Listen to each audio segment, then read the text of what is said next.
يبصرون وسواء عليهم أنذرتهم أم لم تنذرهم لا يؤمنون إنما تنذر من اتبع الذكر وخشي الرحمن بالغيب فبشروا بمغفرة وأجر كريم إنا نحن نحيي الموتى ونكتب ما قدموا وآثارهم وكل شيء أحصيناه في إمام مبين واضرب لهم مثلا أصحاب القرية إذ جاءها المرسلون إذ أرسلنا إليهم اثنين فكذبوهما فعززنا بثالث فقالوا إنا إليكم مرسلون قالوا ما أنتم إلا بشر مثلنا وما أنزل الرحمن من شيء إن أنتم إلا تكذبون قالوا ربنا يعلم إنا إليكم لمرسلون وما علينا إلا البلاغ المبين قالوا إنا تطيرنا بكم لئن لم تنتهوا لنرجمنكم وليمسنكم منا عذاب أليم قالوا طائركم معكم أئن ذكرتم بل أنتم قوم مسرفون وجاء من أقصى المدينة رجل يسعى قال يا قوم اتبعوا المرسلين اتبعوا من لا يسألكم أجرا وهم مهتدون وما لي لا أعبد الذي فطرني وإليه ترجعون أأتخذ من دونه آلهة إن يردني الرحمن بضر لا تغني عني شفاعتهم شيئا ولا ينقذون إني إذا لفي ضلال مبين إني آمنت بربكم فاسمعون قيل ادخل الجنة قال يا ليت قومي يعلمون بما غفر لي ربي وجعلني من المكرمين وما أنزلنا على قومه من بعده من جند من السماء وما كنا منزلين إن كانت إلا صيحة واحدة فإذا هم خامدون يا حسرة على العباد ما يأتيهم من رسول إلا كانوا به يستهزئون ألم يروا كم أهلكنا قبلهم من القرون أنهم إليهم لا يرجعون وإن كل لما جميع لدينا محضرون وآية لهم الأرض الميتة أحييناها وأخرجنا منها حبا فمنه يأكلون وجعلنا فيها جنات من نخيل وعناب وفجرنا فيها من العيون ليأكلوا من ثمره وما عملته أيديهم أفلا يشكرون سبحان الذي خلق الأزواج كلها مما تنبت الأرض ومن أنفسهم ومما لا يعلمون وآية لهم الليل نسلخ منه النهار فإذا هم مظلمون والشمس تجري لمستقر لها ذلك تقدير العزيز العليم والقمر قدرناه منازل حتى عاد كالأرجون القديم لا الشمس ينبغي لها أن تدرك القمر ولا الليل سابق النهار وكل في فلك يسبحون وآية لهم أنا حملنا ذريتهم في الفلك المشحون وخلقنا لهم من مثله ما يركبون وإن نشأ نغرقهم فلا صريخ لهم ولا هم ينقذون إلا رحمة منا ومتاعا إلى حين وإذا قيل لهم اتقوا ما بين أيديكم وما خلفكم لعلكم ترحمون وما تأتيهم من آية من آيات ربهم إلا كانوا عنها معرضين وإذا قيل لهم أنفقوا مما رزقكم الله قال الذين كفروا للذين آمنوا أنطعم من لو يشاء الله أطعمه إن أنتم إلا في ضلال مبين ويقولون متى هذا الوعد إن كنتم صادقين ما ينظرون إلا صيحة واحدة تأخذهم وهم يخصمون فلا يستطيعون توصية ولا إلى أهلهم يرجعون ونفخ في السور فإذا هم من الأجداث إلى ربهم ينسلون قالوا يا ويلنا من بعثنا من مرقدنا هذا ما وعد الرحمن وصدق المرسلون إن كانت إلا صيحة واحدة فإذا هم جميع لدينا محضرون فاليوم لا تظلم نفسا شيئا ولا تجزون إلا ما كنتم تعملون إن أصحاب الجنة اليوم في شغل فاكهون هم وأزواجهم في ظلال على الأرائك متكئون لهم فيها فاكهة ولهم ما يدعون سلام قولا من رب رحيم وامتازوا اليوم أيها المجرمون ألم أعهد إليكم يا بني آدم ألا تعبدوا الشيطان إنه لكم عدو مبين وأن اعبدوني هذا صراط مستقيم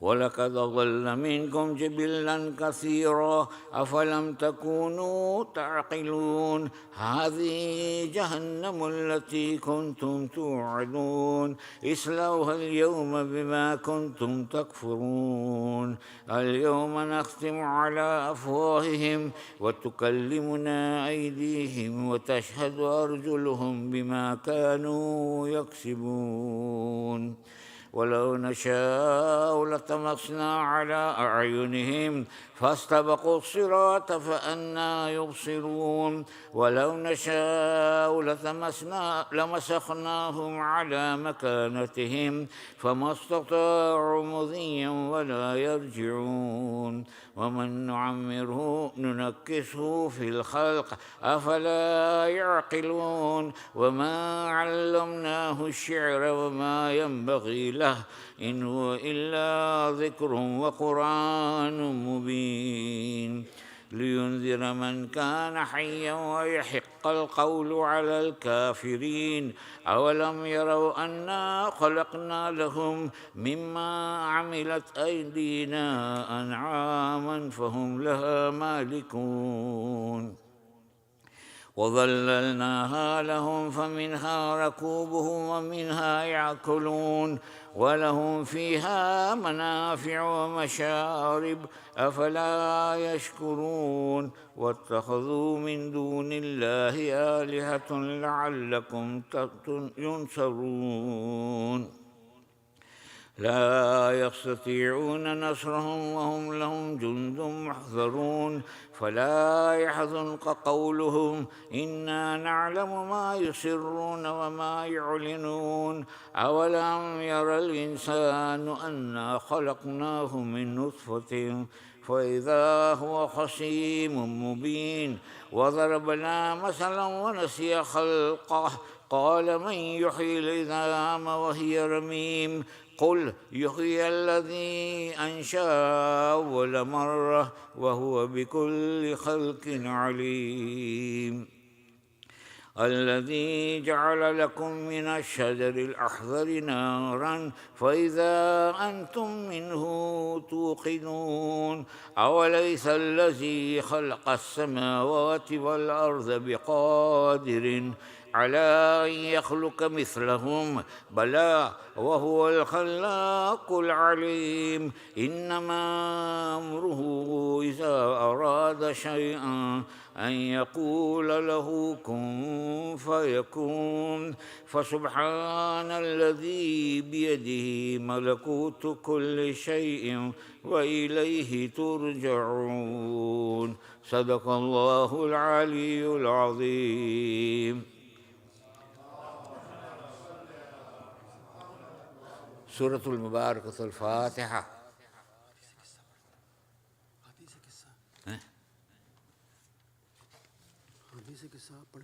नहीं आवाज वो है कहाँ है वो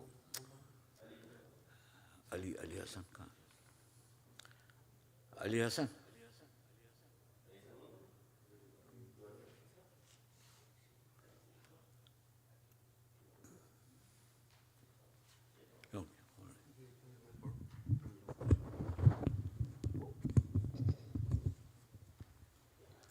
अस्सलाम वालेकुम। आज की मजलिस सैयद कमर रज़ी इब्न सैयद रज़ी हसन की इसाले सवाब की है। मरहूम was the father of doctor Fahim Fahim. अब मैं हदीस किस्सा के लिए दरख्वास्त करूँगा।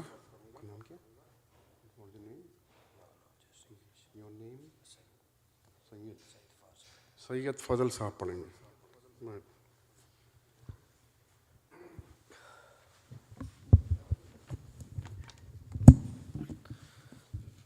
اللهم صل على محمد وآل محمد. عن جابر بن عبد الله الأنصاري عن فاطمة الزهراء عليه السلام بنت رسول الله صلى الله عليه وآله قال: سمعت فاطمة أنها قالت: دخل علي أبي رسول الله في بعض الأيام فقال: السلام عليك يا فاطمة. فقلت: عليك السلام. قال: إني أجد في بدني ضعفا. فقلت له: أعيذك بالله يا أبتا من الضعف. فقال: يا فاطمة ائتيني بالكساء اليماني فغدتني به. فأتيته بالكساء اليماني فغديته به وسرت أنظر إليه وإذا وجهه يطلع له كأنه البدر في ليلة طامة وكماله، فكانت إلا ساعة وإذا بولدي الحسن قد أقبل وقال: السلام عليك يا أماه. فقلت: وعليك السلام يا قرة عيني وسمرة فؤادي. فقال: يا أماه إني أشم عندك رائحة طيبة كأنها رائحة جدي رسول الله. فقلت: نعم، إن جدك تحت الكساء. فأقبل الحسن نحو الكساء وقال: السلام عليك يا جدا يا رسول الله. أتعزن لي أن أدخل معك تحت الكساء؟ فقال: وعليك السلام يا ولدي ويا صاحب حوزي، قد أذنت لك. فدخله معه تحت الكساء، فما كانت إلا ساعة وإذا بولد الحسين قد أقبل وقال: السلام عليك يا أماه. فقلت: وعليك السلام يا ولدي ويا قرة عيني وسمرة فؤادي. فقال لي: يا أماه إني أشم عندك رائحة طيبة كأنها رائحة جدي رسول الله صلى الله عليه وآله. فقلت: نعم، إن جدك وأخاك تحت الكساء. فدنا الحسين نحو الكساء وقال: السلام عليك يا جده، السلام عليك يا من اختاره الله، أتعزن لي أن أكون معكما تحت الكساء. فقال وعليكم وعليك السلام يا ولدي ويا شافع أمتي، قد أذنت لك. فدخل معهما تحت الكساء. فأقبل عندك ذلك أبو الحسن علي بن أبي طالب وقال السلام عليك يا بنت رسول الله. فقلت وعليك السلام يا أبا الحسن ويا أمير المؤمنين. فقال يا فاطمة إني أشم عندك رائحة طيبة كأنها رائحة أخي وابن عمي رسول الله. فقلت نعم، ها هو ما ولديك تحت الكساء. فأقبل علي نحو الكساء وقال السلام عليك يا رسول الله، أتعزن لي أن أكون معكم تحت الكساء؟ قال له وعليك السلام يا أخي ووسيي وخليفتي وصاحبي لوائي، قد أذنت لك. فدخل علي تحت الكساء. ثم أتيت نحو الكساء وقلت السلام عليك يا أبتا يا رسول الله، أتأذن لي أن أكون معكم تحت الكساء؟ قال وعليك السلام يا بنتي ويا بضعتي، قد أذنت لك. فدخلت تحت الكساء. فلما اكتملنا جميعا تحت الكساء أخذ أبي رسول الله بتر في السماء وأومى بيده اليمنى إلى السماء وقال اللهم إن هؤلاء أهل بيتي وخاصتي وحمتي، لحمهم لحمي ودمهم دمي، يؤلمني ما يؤلمهم ويحزنني ما يحزنهم. أنا حرب لمن حاربهم وسلم لمن صالمهم وعدو لمن آداهم ومحب لمن أحبهم. إنهم مني وأنا منهم. فاجعل صلواتك وبركاتك ورحمتك وغفرانك ورضوانك علي وعليهم، وأسحب عنهم الرجس وطهرهم تطهيرا.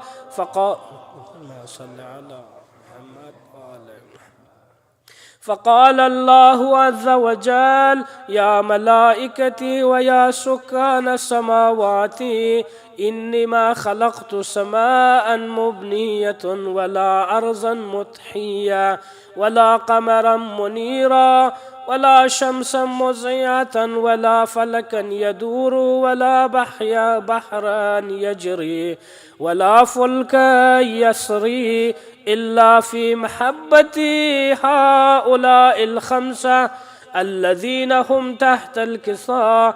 فقال الأمين جبرائيل يا ربي ومن تحت الكساء؟ فقال عز وجل هم أهل بيت النبوة ومعدن الرسالة، هم فاطمة وأبوها وبعلها وبنوها.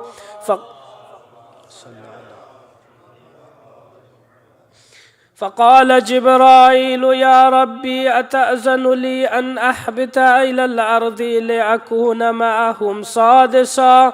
فقال الله نعم قد أذنت لك. فهبط الأمين جبرائيل وقال السلام عليك يا رسول الله.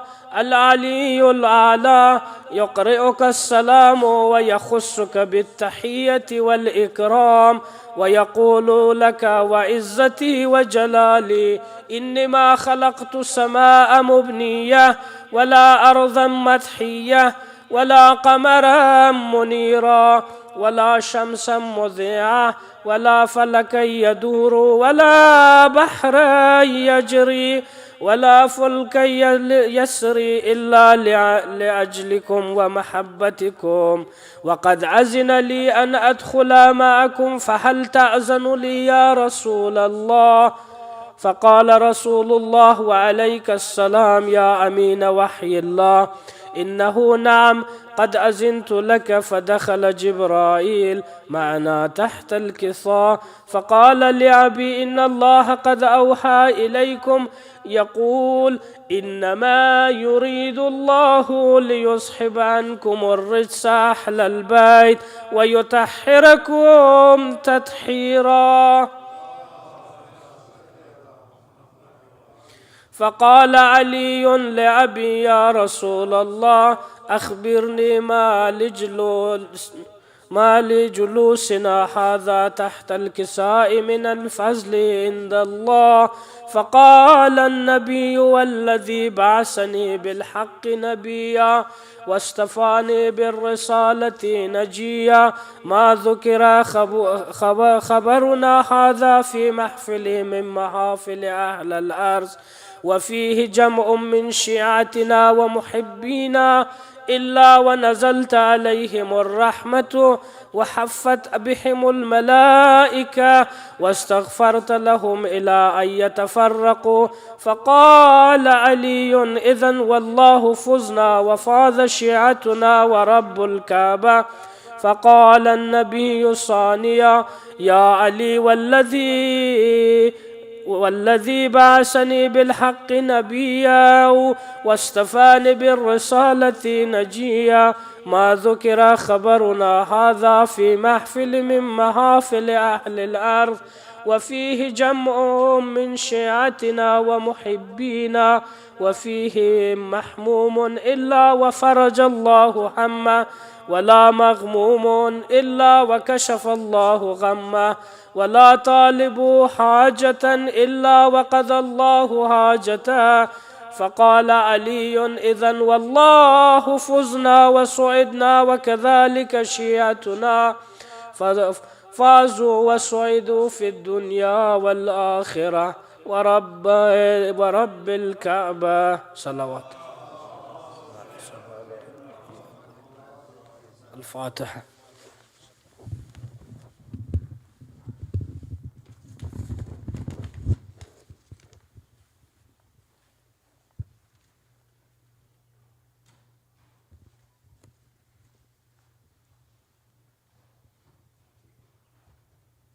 The grandson of Marhum Sayyid Qamar Razi, Sayyid Ali Raza Fahim, would like to say a few words. Please come.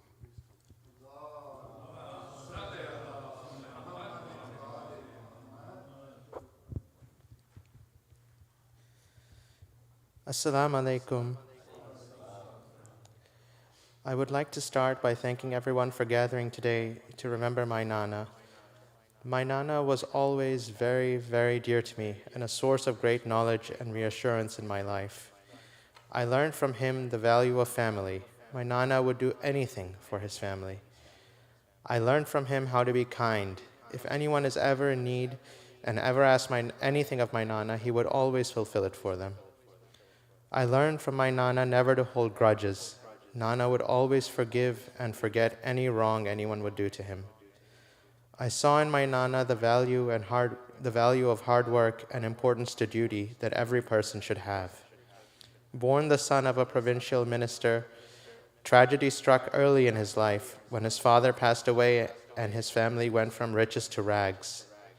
As a young adolescent, in addition to thriving as a student, my Nana would tutor after school to support his family. His work ethic carried him all through his life. He worked in his 90s up until the final days of his time on this earth. Most importantly, Nana was also a man of faith, devout and regular in his namaz and in reciting the Quran daily, as well as his love for the Ahlul Bayt alayhi salam. I pray that the dedication and attachment to these crucial parts of our faith will stay with all of us and our descendants. But what will stay with me the most is my Nana's love. Every day on my drive to work, I remember my phone calls with my Nana. every scene on the road reminiscent of our many talks about life, my career, my friends, our family. This past year, I was able to visit Pakistan twice and see my Nana before he left us. As a healthy young adult, I found the whole process of traveling from here to Pakistan so uncomfortable and difficult. Well, my Nana continued to visit us from Pakistan until well into his late 80s, until the pandemic. I fully realize now how hard that must have been on him, and how just his love for us carried him across the world for us. I pray now that our love and du'as for him carry him to the highest level closest to Allah. Thank you.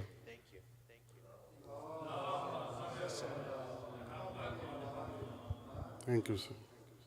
مرثیہ کے لیے میں گزارش کروں گا احتشام نقوی صاحب سے کہ وہ آئیں اور آغاز کریں.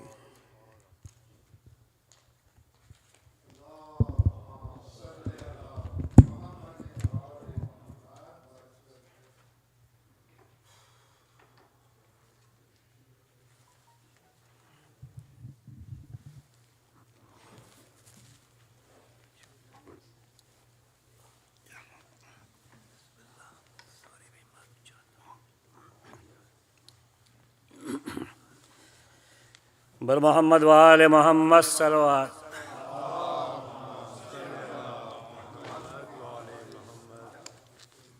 آپ لوگ تھوڑا سا اور آگے جائیں، تھوڑا سا، زیادہ نہیں.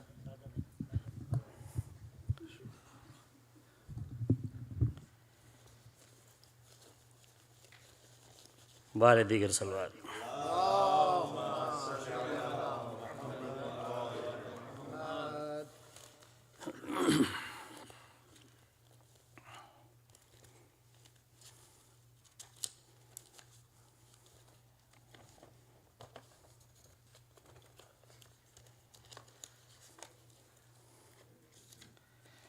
ایک بلند ترین اور صلوات.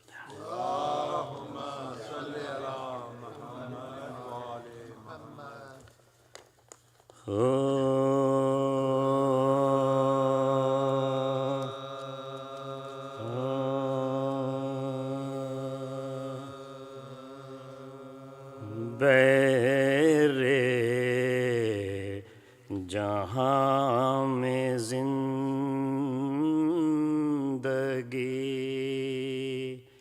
سب کی حباب ہے، بہرے جہاں میں زندگی سب کی حباب ہے. رونا ہر ایک عزیز کے غم میں سوار ہے، رونا ہر ایک عزیز کے غم میں ثواب ہے. اجر اس کا عاقبت کے لیے بے حساب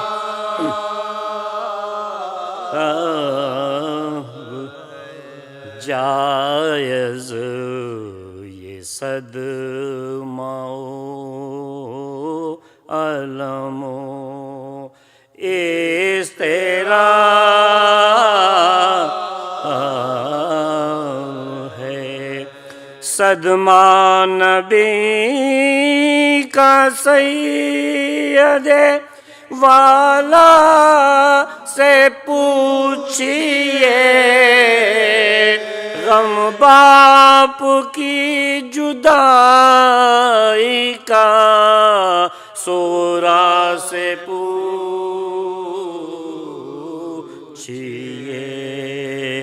بہرے جہاں میں پارے دیگر صلوات.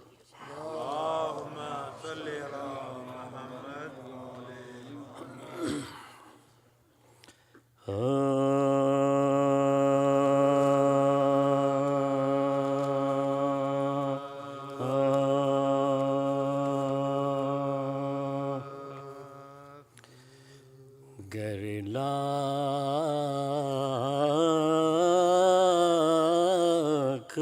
برس جیے تو پھر مرنا ہے، گر لاکھ برس جیے تو پھر مرنا ہے، پیمانہ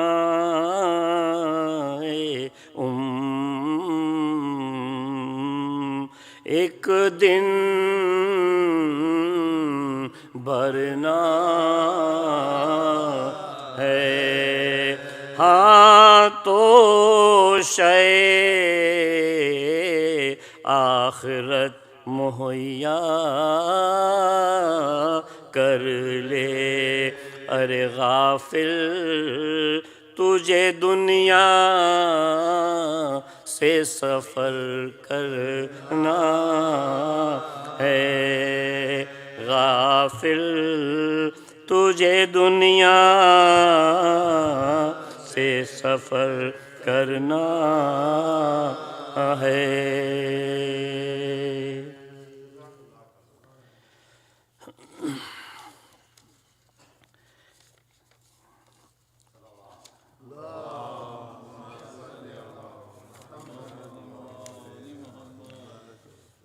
ڈاکٹر فرحین نے مجھ سے درخواست کی تھی، خواہش ظاہر کی تھی کہ میں ان کے پسند کا کوئی پڑھوں، مگر وہ میں تیار نہیں کر سکا، تو میں معذرت چاہتا ہوں.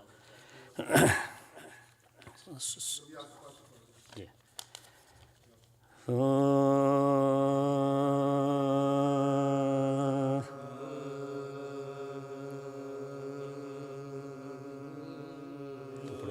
تم پڑھو. نکلے حرم کے اونٹ جو مقتل کی راہ سے، ارے نکلے حرم کے اونٹ جو مقتل کی راہ سے، خوشبو لہو کی آنے لگی قتل گاہ سے. بولی سکینہ لے چلو لاشے کی شاہ، بولی سکینہ ملتے چلو لاش کی شاہ سے. ارے رخصت ضرور چاہیے زہرا کی ماں سے، جی بھر کے آج خانہ زندہ میں روئیں گے، اب کائے کو حسین کے سینے پہ سوئیں گے. نکلے حرم کے اونٹ. درست باز بلند.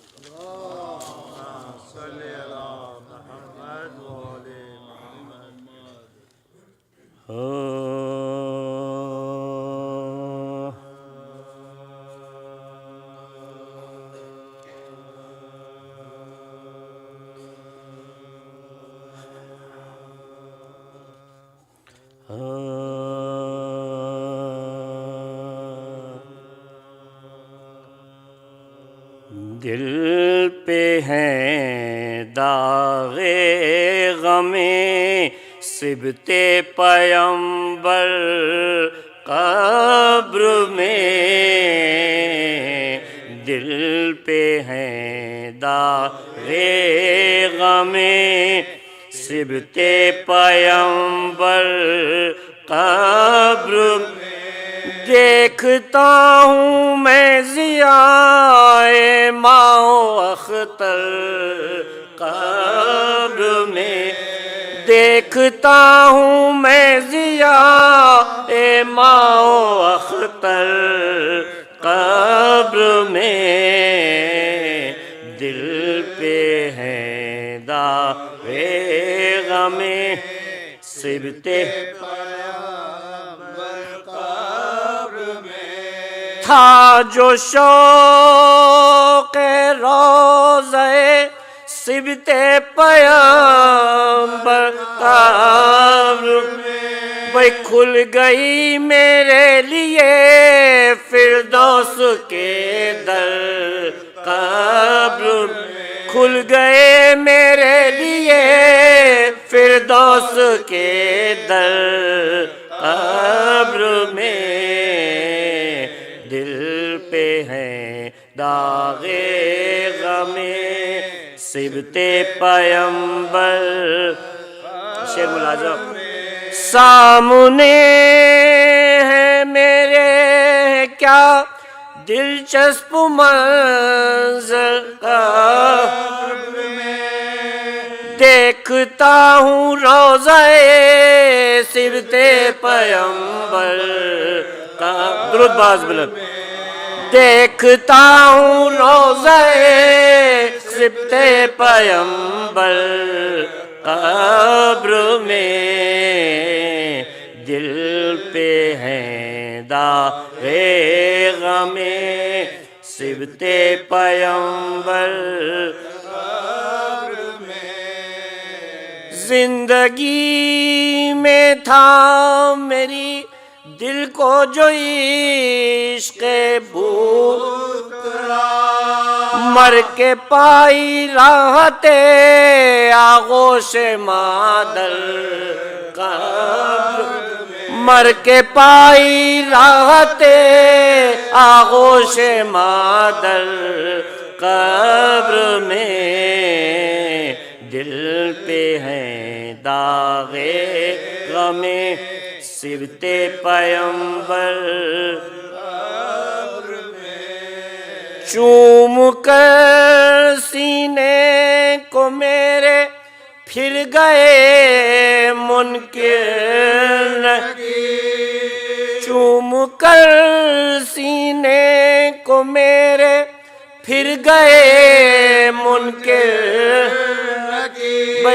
دیکھ کر داغ غم شبیر دل پر قبر میں دیکھ کر داغ غم شبیر دل پر قبر میں دل پہ ہیں داغ غم صبت پیمبر اور نگہت گل کی طرح پھیلی ہے بوئے ابوتر کیوں نہ ہو میری دماغ و دل معطل قبر میں کیوں نہ ہو میری دماغ و دل معطل قبر میں دل پہ ہیں داغ غم صبت پیمبر شعر ملاحظہ ہوئی ہے سرے بالی علی اور پائیں تے منکر بھئی ناز کرتا ہوں میں اپنی منزلت پر ناز کرتا ہوں میں اپنی منزلت کو قبر میں ناز کرتا ہوں میں اپنی منزلت پر اور کس کو دکھلاتی ہے اپنا روبئی زائے فشار. حیدری ہوں میں نہیں رہنے کا دب کر قبر میں, حیدری ہوں میں نہیں رہنے کا دب کر قبر میں, حیدری ہوں میں نہیں رہنے کا دب کر قبر میں, دل پہ ہے داغ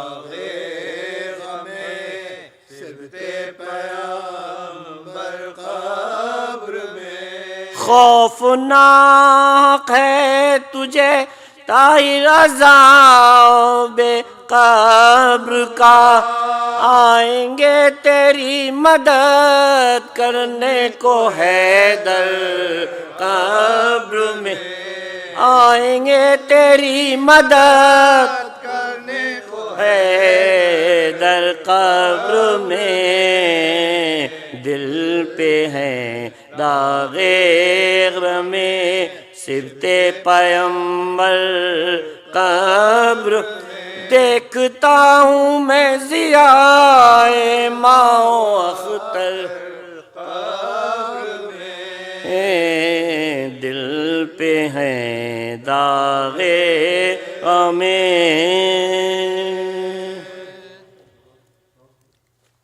سورہ فاتحہ.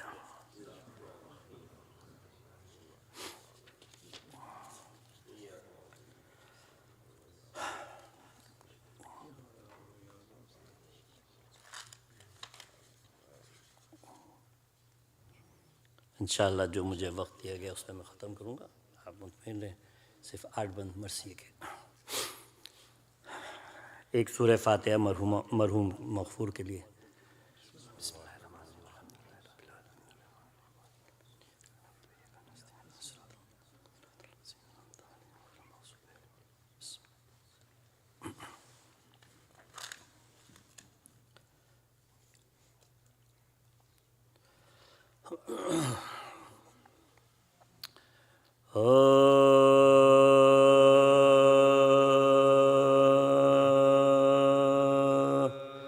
نمود شام غریباں ہجوم آفت ہے, نمود شام غریباں ہجوم آفت ہے, قدم قدم پہ نیا غم نئی مصیبت ہے, ارے امام ہے نا علمدار بے نصرت, فقط جلے ہوئے خیمے اور عطرت, فقط جلے ہوئے خیمے ہیں اور عطرت ہے, نمود شام غریباں جو میں آفت ہے. ہائے حرم ہے فکر و تردد میں سر جھکائے, جو سرپرست تھے سوتے ہیں سر کٹائے ہوئے, جو سرپرست تھے سوتے ہیں سر کٹائے ہوئے, ادھر ادھر ہیں شہیدوں کے تن لہو میں لال پڑی ہیں, خاک پہ لاشیں لٹی ہوئے پا, حرام کی گود میں سہمے ہوئے ہیں سب اطفال, جناب زین ابا شدت مرض سے نڈا, جناب زین ابا شدت مرض سے ڈھا, جناب زین ابا شدت مرض سے, غریب مائیں جو منہ آنسوؤں سے دھوتی, ارے پچھاڑے کھاتے ہیں باقر سکینہ روتی, پچھاڑے کھاتے ہیں باقر سکینہ روتی بچھاڑے کھاتے ہیں باقر سکینہ وہ دشت ظلم وہ تنہائی وہ اندھیری وہ فکر و یاس وہ پیاروں کے داغ وہ ارے نبی کے روح حفاظت کو یا خدا کی بہن سے زینب دلگیر نے کہی یہ بہن سے زینب دلگیر نے کہی یہ حرام میں تم رہو اب بے کسوں کی نصرت میں گرد خیمہ پھروں رات بھر حفاظت میں گرد خیمہ پھروں رات بھر حفاظت کو میں گرد خیمہ پھروں رات بھر اور یہ بات کہہ کے چلی بنت حیدر کل زباں پہ نہ لاؤ فریاد ہاتھ میں تلوار حرم سرا سے جو نکلی وہ مسترو ناچا تو دیکھا آتا ہے خیمے کی سمت ایک سوا تو دیکھا آتا ہے خیمے کی سمت ایک سوا تو دیکھا آتا ہے خیمے کی سمت ایک ارے پکاری بنت علی اور سمت جا بھائی یہ بارگاہ نبی ہے ادھر نہ آبا یہ بارگاہ نبی ہے ادھر نہ آبا ارے رکا نہ وہ تو پکاری غضب میں آتی عداوتوں کا تمہاری مزہ چکھا ارے خدا کے عرش کا پایا بھی الہ کہ صبر ضبط پیمبر سے ہاتھ اٹھاتی ہوں کہ صبر ضبط پیمبر سے ہاتھ اور نہ یہ سمجھ کے اسیر غم و محن علی کی جائے ہوں عباس کی بہن علی کی جائے ہوں عباس کی بہن ہوں میں علی کی جائے ہوں عباس کی بہن ہوں میں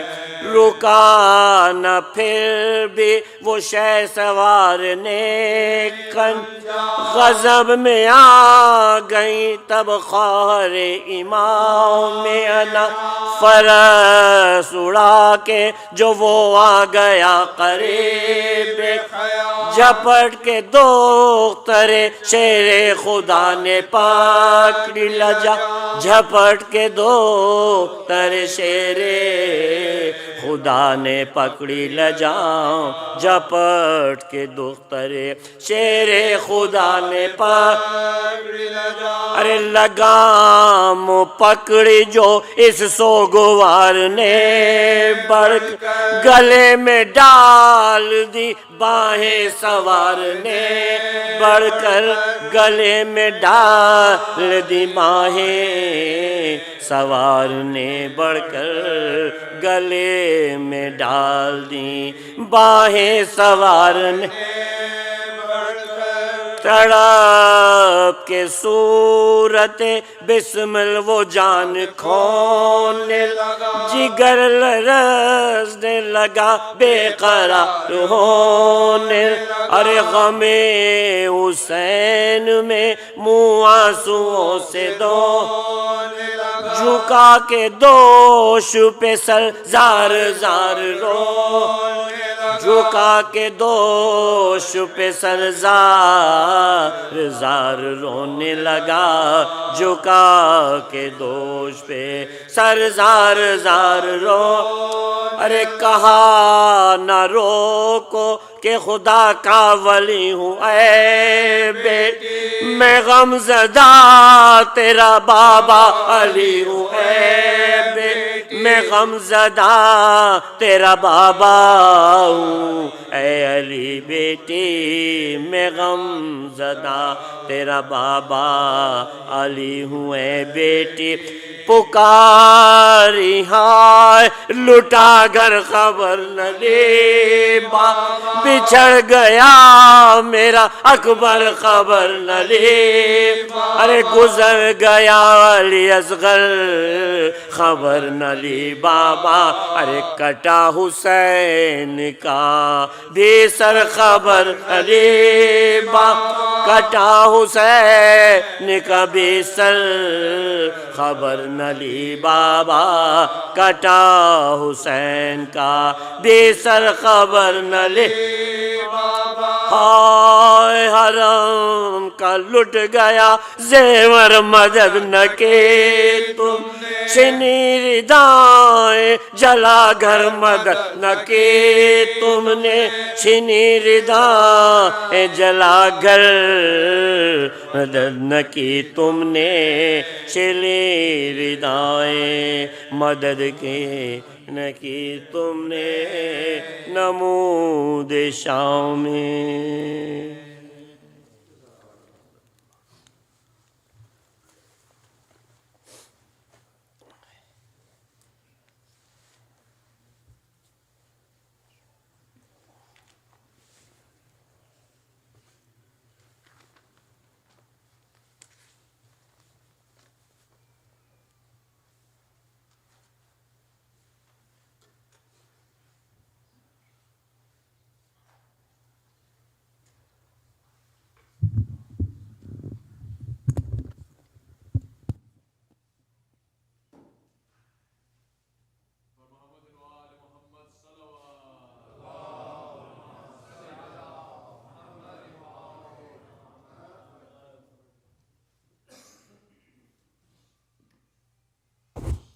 رحم اللہ من قرأ سورة الفاتحہ۔ بسم اللہ الرحمن الرحیم، الحمد للہ رب العالمین۔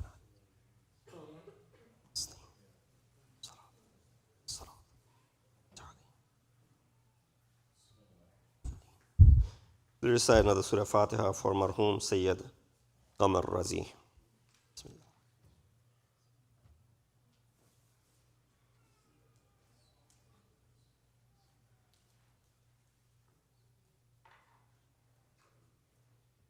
أعوذ بالله من الشيطان الرجيم، بسم الله الرحمن الرحيم، الحمد لله الذي قصرت عن رؤيته أبصار الناظرين وعجزت عن نعته أوهام الواصفين، الحمد لله رب العالمين، الصلاة والسلام على أشرف الأنبياء والمرسلين، خاتم النبيين أبي القاسم محمد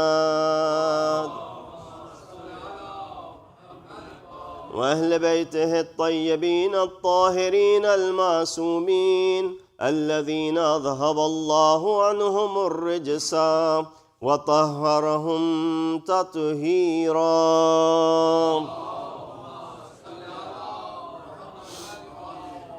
أما بعد، فقد قال الله تبارك وتعالى وقوله الحق وهو أصدق القائلين، بسم الله الرحمن الرحيم، الله نزل أحسن الحديث كتابا متشابها مثانيا تقشعر منه جلود الذين يخشون ربهم ثم تلين جلودهم وقلوبهم إلى ذكر الله، ذلك هدى الله يهدي به من يشاء ومن يضلل الله فما له من هاد صدق الله العلي العظيم.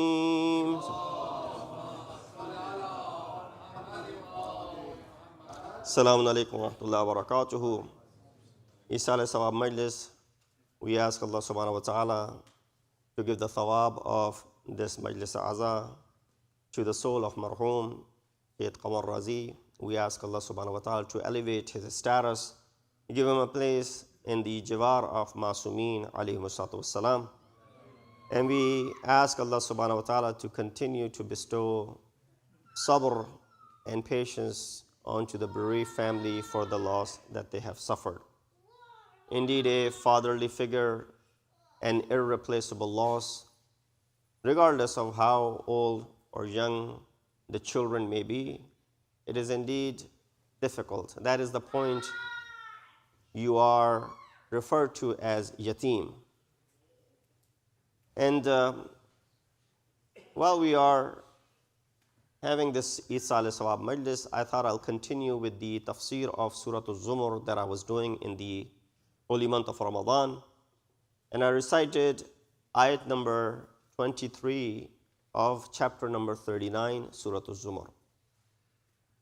It is not coincident that 2 days ago there was a majlis for the Isa alayhi sawab of a marhuma, her soyam, 3 days after her burial. And I continued doing the tafsir of Surah Al-Zumar. The ayat that came on that day was also befitting for Isa alayhi sawab majlis. And the ayat that I recited for you is also very befitting as far as Isa alayhi sawab majlis is concerned. So I did not think to change the course and continue with this. With a loud nara salawat, inshallah, I'll get into it.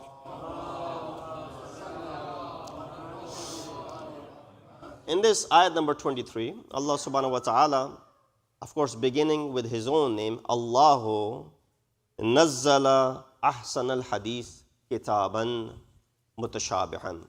That Allah is someone who has revealed this ahsan hadith, the best speech or the best utterance, however you want to translate the word hadith.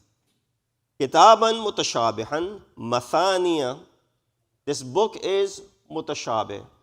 Of course, the word mutashabih, the understanding of our word mutashabih that we have is not in that same meaning, and I will address what it means over here. Taksha'irru minhu juludul ladhina. The skins of people, they tremble with the dhikr of Allah subhanahu wa ta'ala. As soon as the dhikr of Allah subhanahu wa ta'ala is done, it says, whereat shiver the skins of those who fear their Lord. And their skins, after shivering, comes to what? Comes to relaxation, and their hearts relax with the remembrance of Allah subhanahu wa ta'ala. So you see two effects of the remembrance of Allah. One, the shivering of the heart. And right after that, you see the itminan to the heart of mu'mineen. That is Allah's guidance by which He guides whomsoever He wishes. And of course, whomsoever He leads astray has no guide. Very quickly, let me just explain some of the words before I get into the matalib for Isa alayhi sawab majlis. First thing that it says, kitaban mutashabihan mathaniya. Quran, one of the names of Quran is, or one of the names of Surah Fatiha is mathani. That's 7 oft repeated verses. It says kitaban mutashabihan mathaniya, that is, there's no contradiction or there isn't any disagreement in Quran. The word mutashabih over here is not used in the meaning of ambiguity. Rather, the word mutashabih over here is being used in the meaning of something which is, relatable to other things. And that is the essence of Quran. That no matter where of Quran you pick up, you find there's resemblance in the ayat of Quran. No matter where you read from this book of Allah subhanahu wa ta'ala, you don't find any contradiction in it. Now many have tried to prove that these ayat of Quran may be contradictory to one another, But Allah is on the contrary, trying to prove to us through these ayat, saying, no, there isn't any contradiction, there's no disagreement as far as the ayat of Quran is concerned. Now what you bring about with your own understanding that there might be a disagreement, that is another story. But if you ask and seek this Quran and its interpretation from Ahlul Bayt alayhimus salatu wassalam, you won't find that there are any disagreement as far as the ayat are concerned. So that's number one. Number two, it says this is a whole book, from the beginning till the end, with one purpose and with one aim. And that's another miraculous aspect of this book of Allah subhanahu wa ta'ala. Someone might argue that why isn't Quran, content-wise, beginning with something, then moving forward with another subject, and the third topic, and the fourth topic, and the fifth chapter, and the sixth chapter, and the 10th chapter, chapter-wise. For example, Allah subhanahu wa ta'ala could have easily started off Quran, with Surah Fatiha by praising Himself. The beginning part of Quran is what? The opening of the book is about praising Allah subhanahu wa ta'ala. The second part of Quran could have been about the ahkam. The third part could have been about the stories of Anbiya. Fourth part could have been about the akhlaqiyat that you find in this Quran. Fifth part could have been about the aqaid that you find in this Quran.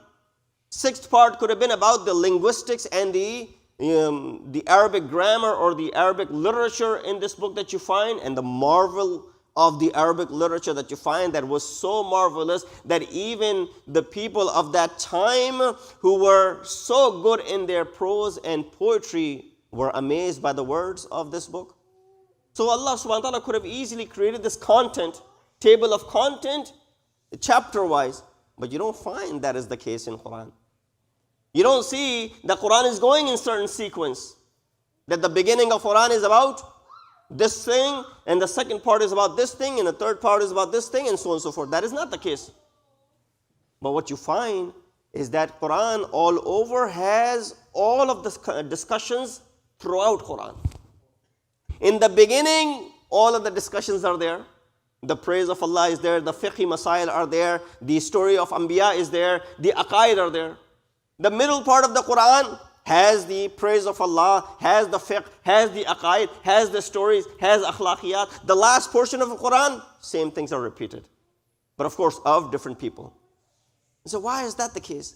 Why isn't it like the books that we have come to know as far as the books are concerned? That's what makes this book unique. Because it's possible someone might read first chapter and not get to the third or the fourth and the fifth and the last chapter.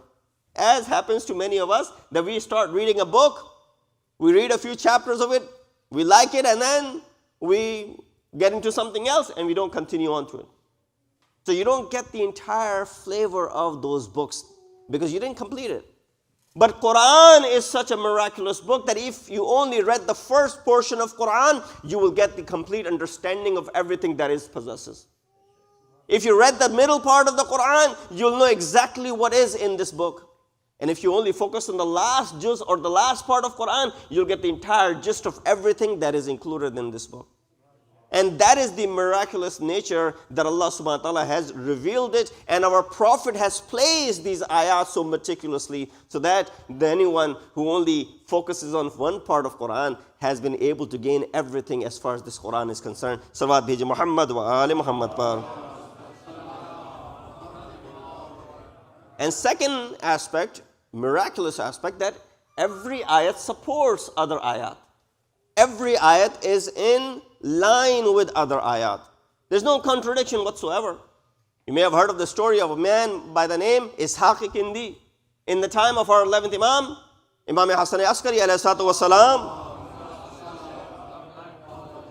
who tried to do what? Who tried to find tanaqudat fil Quran. Things which will be of the contradictory nature. In fact, we don't need to go to Ishaq Kindi. Just this ayah that I recited for you, you can easily point out, Maulana, you said two things which are contradictory to one another. That the dhikr of Allah subhanahu wa ta'ala did what? تَقْشَعِرُّ جُلُودُهُمْ. Their skin was shivering. And then later on you said the dhikr of Allah subhanahu wa ta'ala gave them what? Peace of mind. And settled them down. The zikr of Allah Does it have two effects? How is it possible? Either the zikr of Allah is making you shiver, or either the zikr of Allah subhanahu wa ta'ala is comforting you. How is it possible that both things are being accomplished with the zikr of Allah subhanahu wa ta'ala? Right? Well, there's a contradiction. Ishaq Kindi was doing the same thing. He started putting these ayat together, saying there's this clear contradiction in Quran. Similarly, he collected ayat of Quran, where in one portion Allah subhanahu wa ta'ala says, Jahannam is so vast that when Allah says, Halim talati, are you filled? Jahannam responds by saying, Hal min mazid? Is there more? Meaning, I got room.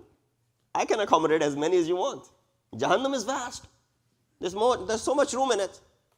But at another place, when Allah discusses this Jahannam, when these people will be thrown into Jahannam, makanan zayyaqa, it will grab a hold of them as if there's no room. It's so tight. So right away, what do you see? You see that there is this contradiction that exists in this book of Allah subhanahu wa ta'ala. Similarly, at one point, Allah subhanahu wa ta'ala says, marry 2, 3, or 4 in the beginning of Surah Nisa. But then later on in the same chapter, Allah subhanahu wa ta'ala says, wahidatan, marry only one. And then says, if you were to take more than one, you will never be able to do adalat. So 2 contradictions come about. Take 2, 3, or 4. No, if you can't do adalat, then stick with one. Wahidatan. Muslimin only looked at the first aspect of this ayat, that Allah has given them permission for 4. They forgot the actual command that came afterwards. فَوَاحِدَةً.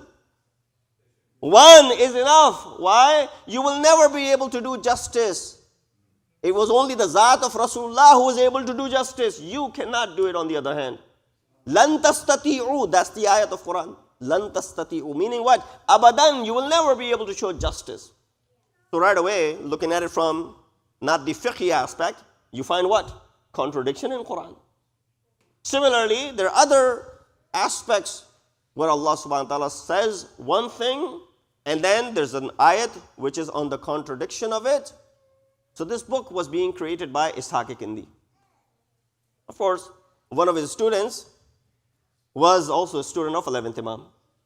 Imam said to him, why don't you stop your teacher from, forging this book, and why is he wasting his time in it? How can I stop my teacher? He's my teacher. Imam said, get close to him. When he listens to you, then say what I tell you right now to him. This student got close to Ishaq Kindi. He was a big falsafi of his time.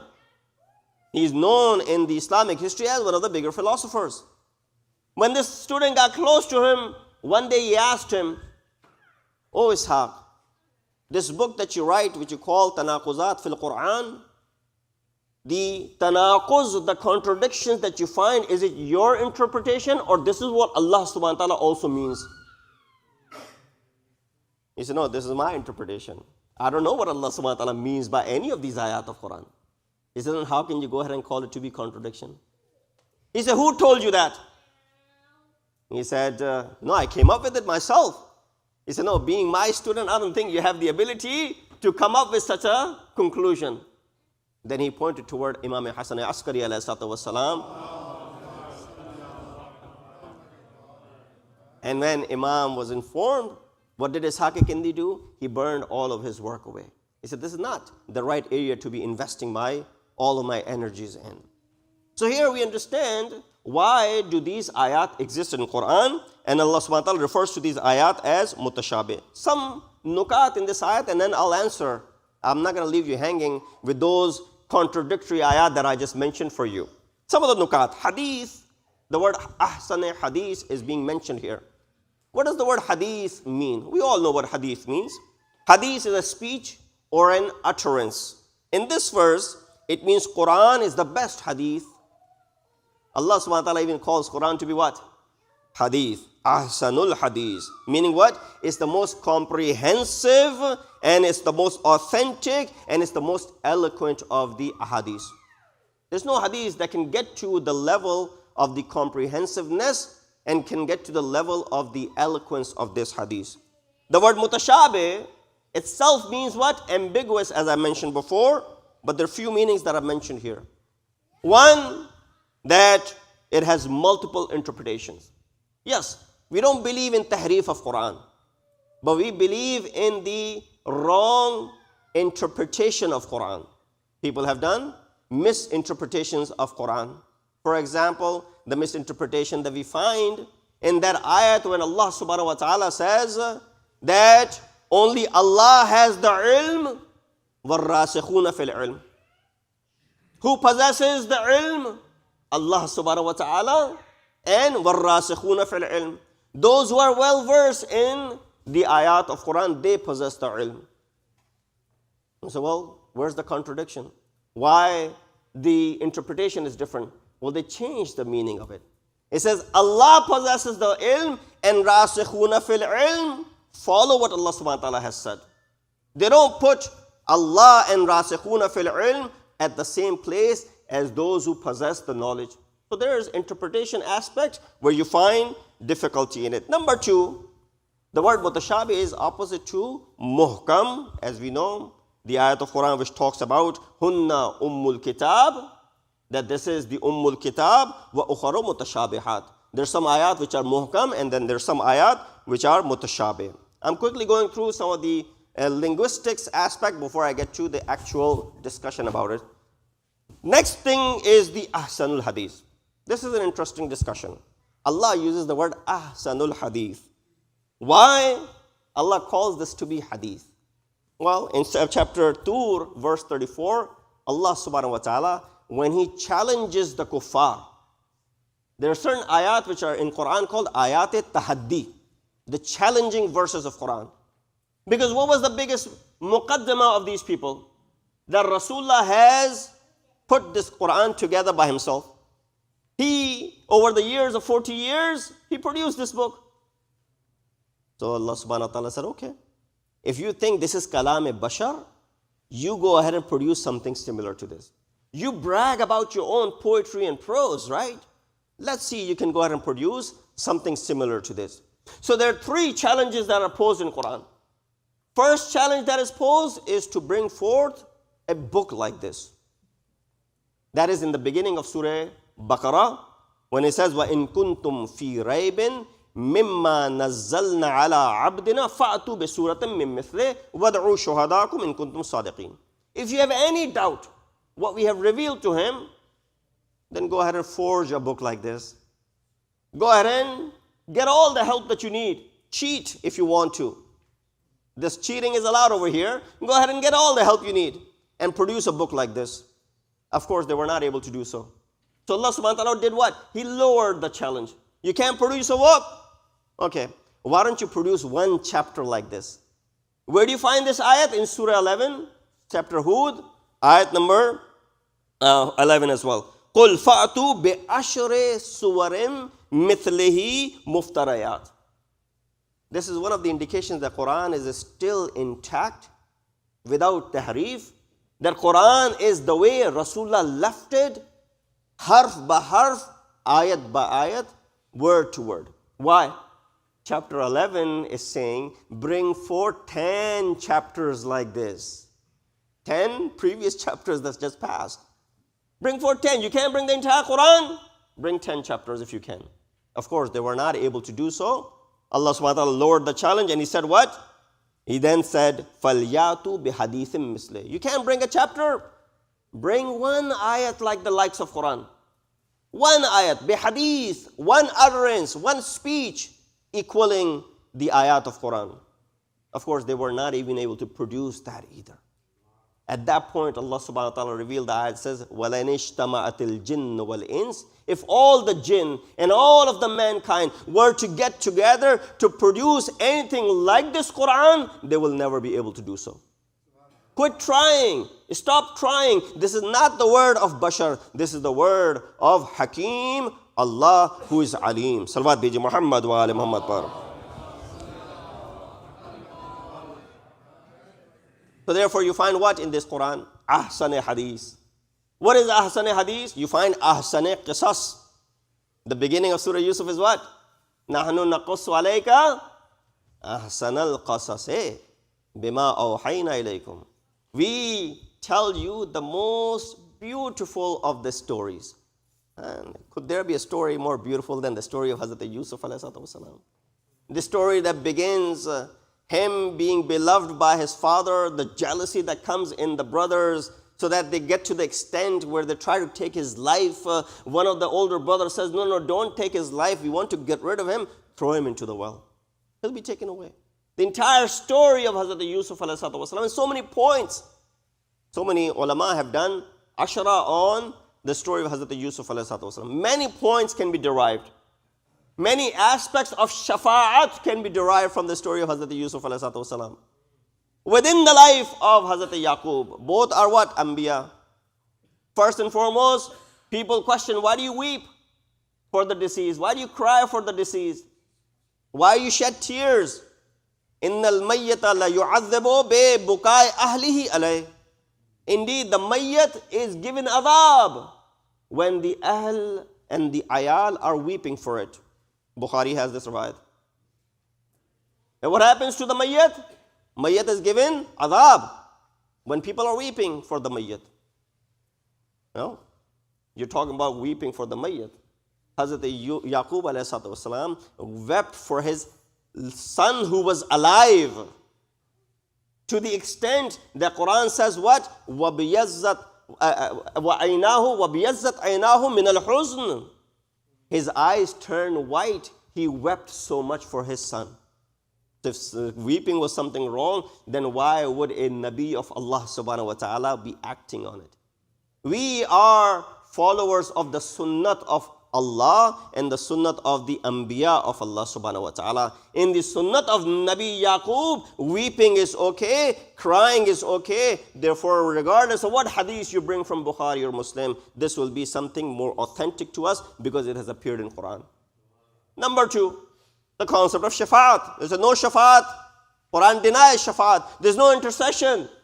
Give you example of intercession within this life. Hazrat Yaqub goes blind. How does his sight come back? Of course, with the marzi of Allah subhanahu wa ta'ala, but with the wasila of the shirt of Hazrat Yusuf alayhi wasalam.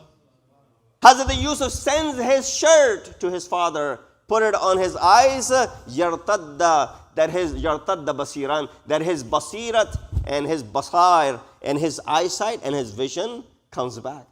And that is something which Quran talks about it. There's so many other lessons that you can derive. Having firm belief in Allah subhanahu wa ta'ala, not losing hope in the mercy of Allah subhanahu wa ta'ala, preferring what?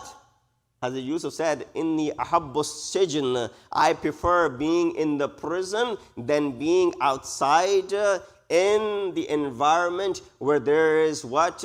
Where there is indecency. I prefer prison over indecency. You can derive aqaid from this surah. You can derive ahkam from this surah. You can derive, aqidah from this surah. And more importantly, Allah calls this to be the ahsanul qasas. Salawat bheje Muhammad wa ali Muhammad.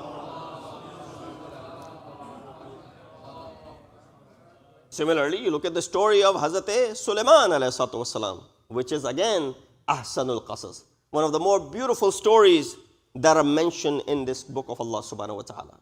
Many nukat in the story that makes the story of Hazrat Sulaiman to be ahsan, the best of the stories that Allah subhanahu wa ta'ala has spoken about.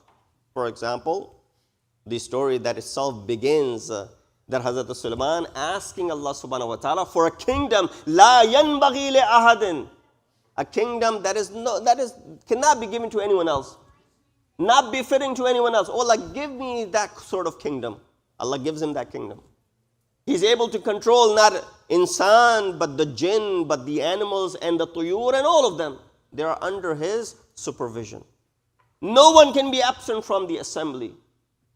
And this is where we find the hikmat in the creations of Allah subhanahu wa ta'ala. Two animals that are mentioned in this surah, that you find the wisdom of Allah in these animals. We think these animals don't have wisdom. That hudhud or hupu that flew over a land, seeing that there's a kingdom which does not worship Allah subhanahu wa ta'ala. An animal, a bird has the ability to, by flying over, literally bird's eye view, seeing that they're now worshipping Allah subhanahu wa ta'ala and knows that it is wrong. Then how is it the kuffar of Makkah that they continue on prostrating other than Allah subhanahu wa ta'ala? The Rasul had to give one miracle after another miracle. And then the second animal that is mentioned, this ant. This ant, when it hears that Hazrat Sulaiman's army is coming, says what to the other? It says, Ya ayyuhan namal, udkhulu masakinakum, la yahtimanna Sulaiman wa junuduhu, wa hum la yash'urun. O ants, enter your dwellings, lest Sulaiman and his army crush you. They won't even realize it. La yash'urun. Do you and I realize when we're walking on the land, when we're walking on the earth, that there might be ants underneath our feet and we're crushing them? We don't realize it. They're so small creature. How can you even see it? But there's a difference between an ordinary person and Nabi of Allah subhanahu wa ta'ala. Hazrat Sulaiman heard this from 3 miles away, as Qasasul Anbiya mentions. He said, how dare this ant accuse me of killing it? This is Nabi of Allah. When you can't even accuse a Nabi of Allah of taking the life of an ant, how can then you go ahead and accuse Nabi of Allah subhanahu wa ta'ala for other atrocities that have been associated with our Prophet? That Rasulullah, when he saw this man, this blind man came, he was what? Abasa wa tawalla. That he was frowned by seeing this blind man, Ibn Maktoum. Oh, cannot be the kirdar of Rasul.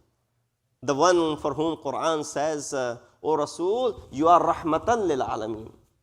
The one who is rahmat for alameen, you think he will make his face as if he's annoyed and turn away from the makhluk of Allah subhanahu wa ta'ala?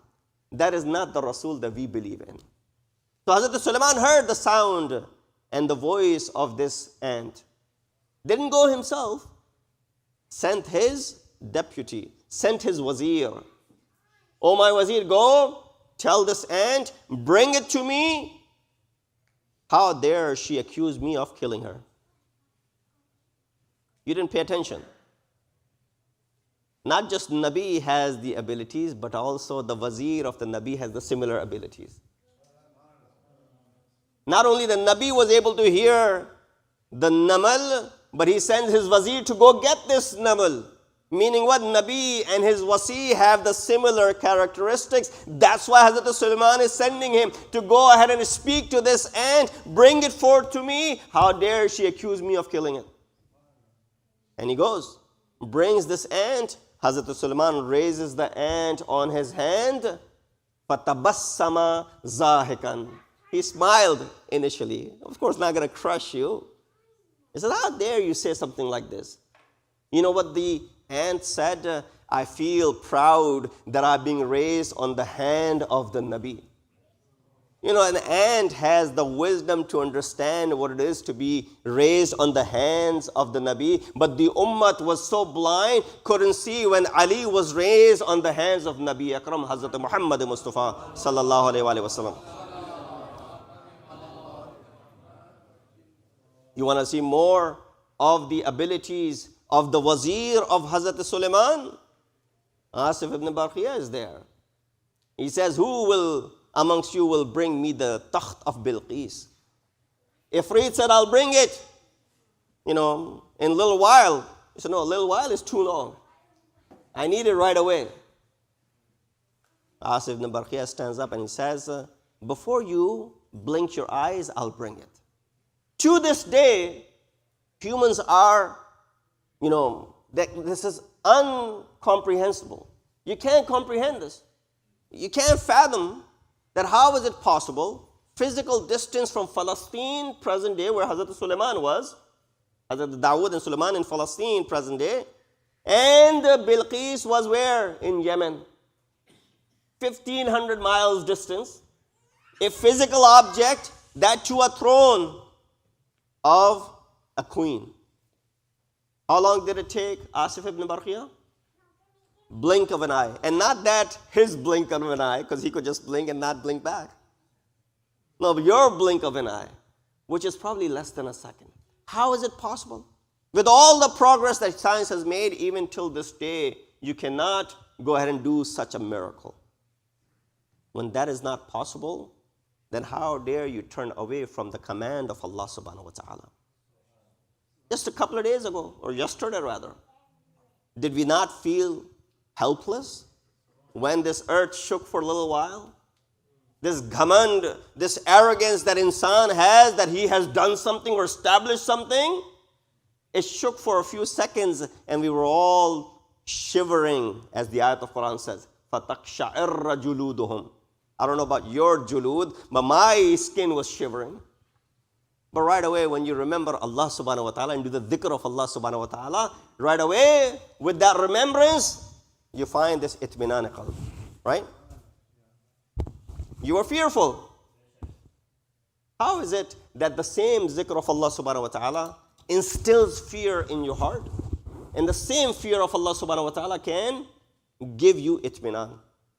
Simple example. Very simple example. Imagine a child commits an act of mischief. Or for example, when the children are playing, they're playing and they do something and they break something. When you go and ask them who did it, they're never going to be taking the responsibility. They'll always point at someone else. He did it, she did it, whatever. Imagine a child who's walking with his father, holding on to his hand. Let's say they live close to masjid, and they're coming to masjid for Ramadan, and they prefer to walk. By the time the program ends, it's night. It's dark. The child, merely 5 or 6 years old, is holding on to his father's hand when he walks back home. Now, of course, this is a pretty safe neighborhood, but even if it wasn't, do you think child would have any fear in his heart? Father might be fearful that I have to go through this very bad neighborhood. I don't know what's coming. But the child is at complete ease because he is holding on to the hand of someone he has complete trust in. There's no fear. All the fear father might have, that to an old man. But this 5, 6-year-old has no fear whatsoever because he's got trust in someone. Brothers and sisters, the moment we put our trust in Allah subhanahu wa ta'ala, we'll be also fearless. Because the fear comes upon us, because the fact is that we don't do complete reliance on Allah subhanahu wa ta'ala. That's number one. This child is now, his heart is at ease. He doesn't have any fear of darkness, of an animal, of a car, or this or that, none. But the same child, the next day, came to masjid and broke something, and his father saw him. And he said to him, Beta ghar chalo, bataunga tumhe. He's going with the father. Now, the same child, yesterday his heart was at ease. Now it's pounding. Kyun baap pehle bol chuka hai, ghar chalo bataunga. Why did you break that? I'm in trouble. I'm going to be punished. I'm going to be grounded. I'm going to get something out of it eventually. 2 scenarios, same child, at one point holding the hand of his father, he's at ease.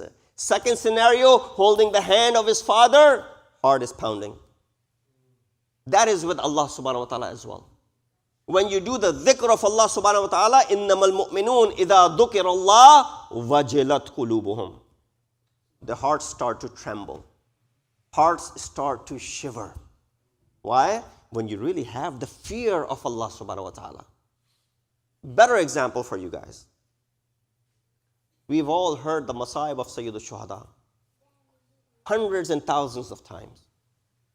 But the moment the masa'ib of Sayyid al-Shuhada come, right away this pain goes into your heart, which transfers into your eyes in the form of tears that come down. I've been to places reciting masa'ib in English where the women and some of the elderly didn't speak a word of English. But you know what? When I was reciting the masa'ib, they were the ones weeping and crying the most. Because they knew I was speaking about Imam Hussein. And they don't need to be told about the masa'ib of Imam Hussein. They know the entire musibat of Sayyid al-Shuhada. They just need to be reminded. So you and I, when we're brought up like this, when you hear the name of Sayyid al-Shuhada, when you hear the name of Imam Hussein, when you hear the name of Bibi Zainab, when you hear Imam Zainul Abidin, when you hear the Masaib of Ali Akbar and Ali Asghar and Qasim and Abbas, you don't need to be reminded of these. Right away, there's this pain that goes into your heart, doesn't it? Same thing at a higher level, at a bigger frequency, amplified when the name of Allah subhanahu wa ta'ala is mentioned. When the name of Allah is mentioned, إِذَا ذُكِرَ اللَّهُ, what happens? وَجِلَتْ قُلُوبُهُمْ. Their hearts start to shake. Why? Because of the awe-struck. And they are so awe-inspired by Allah subhanahu wa ta'ala. But same Quran says, أَلَا بِذِكْرِ اللَّهِ تَطْمَئِنُّ الْقُلُوبُ. With the dhikr of Allah subhanahu wa ta'ala, their hearts are at ease. The moment they see the beauty in the kalam of Allah and the favors that He has bestowed upon us, right away the hearts are at ease. You say, oh Allah, you want us to have itminan qalb. How do we gain this itminan? Ala bi dhikrillahi tatma'innul qulub. With the dhikr of Allah is the heart's mutmain. How do we do your dhikr? He said, aqim as-salata li dhikri. Establish the prayer to do my dhikr. You want to do my dhikr? Go ahead and establish the salat. And that is the reason we find Sayyid al-Shuhada. This ayat is associated with Imam Hussein. Surah Fajr is called Suratul Hussein for the reason of the last 4 ayat that is in there. Ya ayyatuhan nafsul mutmainna irji'i ila rabbiki radiyatan mardiyya fadkhuli fi ibadi wadkhuli jannati. Their own nafs mutmain, come back to your Rabb. Return to your Lord in the state that you are satisfied with Him. And He is satisfied with you. First and foremost, Allah is asking us to come back. You know, these are the souls which Allah is telling them to come back because they'll go back on their own. They are mushtaq of the didar and witnessing the jamal and the kamal of Allah. People like me, they run away from the word maut. People like me run away from the word qayamat. Although this is the best reminder. If someone wants to get on the path of spirituality, remind them of maut. Remind them of qayamat. When Imam Hassan would stand up for salat, he said his face complexion would change. It would turn pale. Someone would say, oh Imam, what has happened to you? Imam says, the one who's standing in front of Bayna Yaday Rabbil Jalal, if someone is standing in front of Allah subhanahu wa ta'ala, this is ought to happen. Why is it that it's not happening to you? Allah calls us. But of course, you and I don't want to leave. Why don't we want to leave? Abu Dhar responded. He said, لِعَنَّكُمْ أَمَّرْتُمُ الدُّنْيَا وَخَرَّبْتُمُ الْآخِرَةِ. You don't want to leave because you have established this worldly life for you and you have destroyed your hereafter for you. Which one of you want to go from something which is well established to a place that has been destroyed? Do you want to leave New Jersey and go to a third world country? No. Similarly, you don't want to leave the world which you have established for yourself and the akhirah that you have done kharab for yourself. For us, Allah subhanahu wa ta'ala says what? Kullu nafsin za'iqatul maut thumma ilayna turja'un. You will be brought back to us. Because Allah doesn't trust us for one bit that we will go back to Him. He said, no, you'll be brought back. Don't worry about it. We'll bring you back. He said, turja'un. Ask the Arabs what the word turja'un means. But I'm my Athar word. They are tarja'un. Ya yatuhan nafsul mutma'inna. Irja'u. Return back to your Rabb. In the state that He is razi with you. Inshallah, we are all satisfied with the decree of Allah subhanahu wa ta'ala. Are we not? Are we? Inshallah we are. Then why is it are we complaining? Why is it that always we say, wow, this happened to me, that happened to me, I lost this and I lost that? if you are completely in agreement with the decree of Allah subhanahu wa ta'ala, then there shouldn't be any shikayat whatsoever. There shouldn't be any complaint whatsoever. So here we understand it's not just a skill that you and I are razi with Allah. Allah has to be razi with us as well. Here we thought that all of us were spending our lives trying to please Allah subhanahu wa ta'ala, but there are some zawat muqaddasa that Allah subhanahu wa ta'ala is trying to please. Who is it? He says to his Habib, وَلَسَوْفَ يُؤْتِيكَ رَبُّكَ فَتَرْضَى. I'll give you something soon that will satisfy you. You know, what is the interpretation and the tafsir of that which Allah gave to his Habib that satisfied him? إِنَّا أَعْطَيْنَاكَ الْكَوْثَرَ. Indeed, we have given you Fatimatu Zahra, Salamullahi alayha. Salawat bheji Muhammad wa ali Muhammad. Last few words and I'll conclude. فَادْخُلِي فِي ibadi. Become my abd. Insan abd bane. Try and become the servant of Allah subhanahu wa ta'ala. Add this concept of servitude in yourself. And we're lacking this servitude to Allah subhanahu wa ta'ala. Imam Hussein is taking pride in being the abd of Allah. His father, Ali ibn Abi Talib alayhi wasalam, takes pride in being abd of Allah subhanahu wa ta'ala. Ilahi kafabi izzan an takuna li rabban. وَكَفَى بِفَخْرًا أَنْ أَكُونَ لَكَ عَبْدًا. It is enough for my fakhr and my honor and my dignity that I am your abd. When Ali wants to be the abd of Allah subhanahu wa ta'ala, then why is it you and I are running away from the ubudiyat of Allah subhanahu wa ta'ala? Imam Hussein puts his sword away. On the day of Ashur, he hears this nidae asmani, this call, Ya ayyatuhan nafsul mutmainna. What does he do? He puts his sword away. I want to take you back a little bit. Just a few days ago, you heard the masa'ib of his father, Amirul Mu'mineen. You know, when Amirul Mu'mineen on the 21st day of Ramadan was in the alam of ihtidar and Imam was leaving this world, he held on to the hands of both of his sons, Hassan and Hussein. And he said to Imam Hassan, "Oh Hassan, make sure I give you wasiyat of this deen. Make sure you protect and take care of this deen." Imam Hassan, I'm speaking. Imam Hassan must have responded by saying, "Oh father, don't worry. Even if my liver comes to my mouth, even if the blood comes to my mouth and I'm spitting blood because of the poison, I will still protect this deen." Then he would have said to Imam Hussein, "Oh Hussein, protect this deen." Hussein must have said the same thing. "Oh Baba, don't worry. Hussein will give everything in the way of Allah subhanahu wa ta'ala, but will protect this madhab. I'll protect this deen even if I have to give the arms of Abul Fazl Abbas. I'll protect this deen even if I have to give the sacrifice of my 18-year-old Ali Akbar. I'll protect this deen even if I have to give the sacrifice of my 6-month-old Ali Asghar. I'll protect this deen even if I have to collect the body parts of Qasim. I'll protect this deen even if the women have to give their veils for the sake of religion." Imam must have said this, "Oh Baba, when I enter Karbala, when I purchase the land of Karbala, you don't have to come, oh Baba. You just heard in the Masa'ib. I just want to connect with the Masa'ib, the Marsiyah that was recited. Oh Baba, you don't have to come when I purchase the land of Karbala.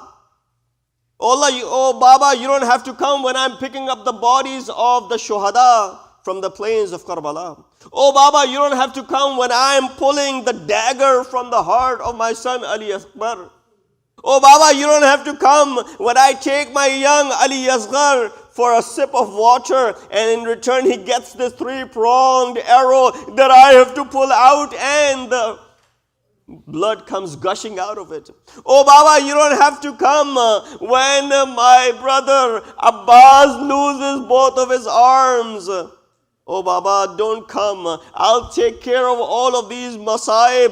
But oh Baba, I request you to come at one occasion when everyone is martyred. Sham-e-Ghariban takes place. All the children are sleeping. And Zainab has done the hard work of collecting all these beads of the tasbih. And she is finally guarding the tents of the children and the women. Oh Baba, I request that at that time, go for the Nusra